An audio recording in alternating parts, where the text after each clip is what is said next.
AIML दोस्तों, नमस्ते। अगर आप अपने अगले टेक्निकल इंटरव्यू की तैयारी कर रहे हैं तो आप बिल्कुल सही जगह पर हैं।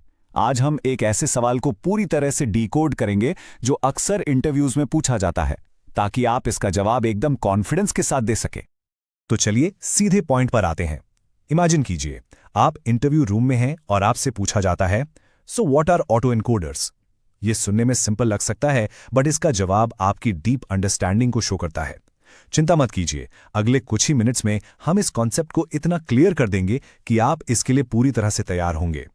ओके, तो सबसे पहले शुरू करते हैं सेक्शन 1 से, द कोर डेफिनेशन। किसी भी टेक्निकल कॉन्सेप्ट को समझाने का बेस्ट तरीका है उसके फाउंडेशन से स्टार्ट करना। So let's get the high level idea straight first. बिल्कुल सिंपल टर्म्स में कहें तो एक ऑटो एनकोडर एक स्पेशल टाइप का न्यूरल नेटवर्क है जिसका काम है डेटा को आसान से आसान तरीके से रिप्रेजेंट करना सीखना। ये दो चीजें करता है। पहले ये डेटा को कंप्रेस करता है, यानी छोटा करता है, जिसे लेटेंट स्पेस कहते हैं, और फिर उसी कंप्रेस्ड डेटा से ओरिजिनल डेटा को वापस रिकंस्ट्रक्ट करने यानी बनाने की कोशिश करता है। बस इतना ही। इसका पूरा गोल डेटा के सबसे इंपॉर्टेंट फीचर्स को पकड़ना है। अगर आपको इसे और आसानी से समझना है तो इसको एक स्मार्ट जिप फाइल की तरह सोचिए। जैसे आप एक फाइल को जिप करके उसका साइज छोटा करते हैं और फिर जरूरत पड़ने पर अनजिप करके उसको वापस ओरिजिनल फॉर्म में ले आते हैं, राइट? ऑटो एनकोडर बिल्कुल वही काम करता है डेटा के साथ। ये एनालॉजी इंटरव्यू में समझाने के लिए परफेक्ट है, याद रखना।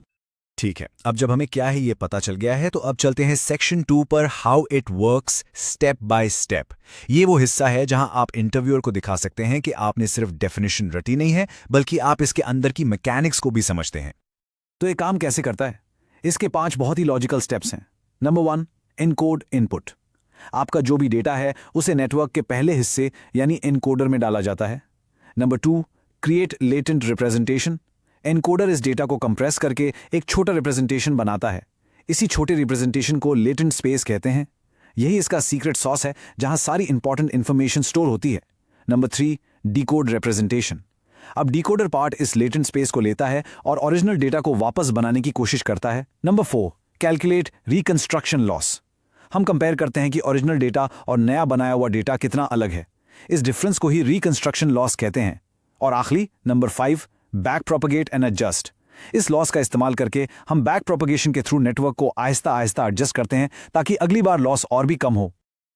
ग्रेट, अब हमें इसकी वर्किंग भी पता है, तो अगला सवाल क्या होगा? यही कि हम इसका इस्तेमाल कहां करते हैं। इसके लिए आते हैं सेक्शन 3 पर, कि एप्लीकेशंस। अपने आंसर में रियल वर्ल्ड एग्जांपल्स देना हमेशा एक गेम चेंजर होता है। इससे लगता है कि आपको प्रैक्टिकल नॉलेज भी है। ऑटो एनकोडर्स काफी पावरफुल है। इसके कुछ कॉमन यूज केसेस हैं। पहला तो क्लियर है, डेटा कंप्रेशन।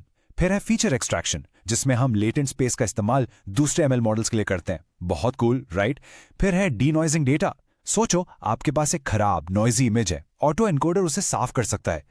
और लास्ट में बिल्डिंग जनरेटिव मॉडल्स, जैसे कि VAES, जो नया डेटा, जैसे ऐसी इमेजेस जो पहले एग्जिस्ट ही नहीं करती थी, जनरेट कर सकते हैं। तो आप देख सकते हैं ये सिर्फ कंप्रेशन से कहीं ज्यादा है। और अब पूरे डिस्कशन का सबसे इंपॉर्टेंट हिस्सा, section 4, the interview take away. हमने जो भी सीखा है उसको एक क्रिस्प, कॉन्फिडेंट और इंप्रेसिव इंटरव्यू आंसर में कैसे प्रेजेंट करें।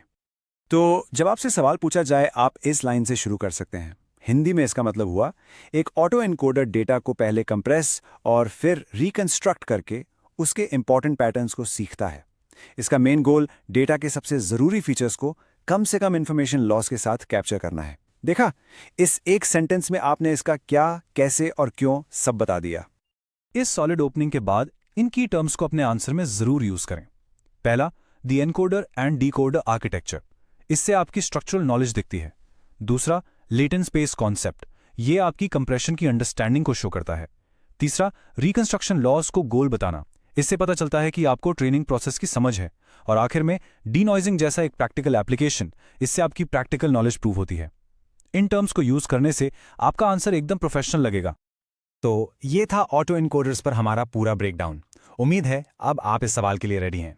जाने से पहले मैं आपके लिए एक सवाल छोड़ रहा हूं। सोच के देखिए, आप रोज जो डेटा यूज करते हैं उसमें से एक ऑटो एनकोडर सबसे पावरफुल फीचर क्या निकाल सकता है। इस पर जरूर सोचना। मिलते हैं अगली बार। All the best.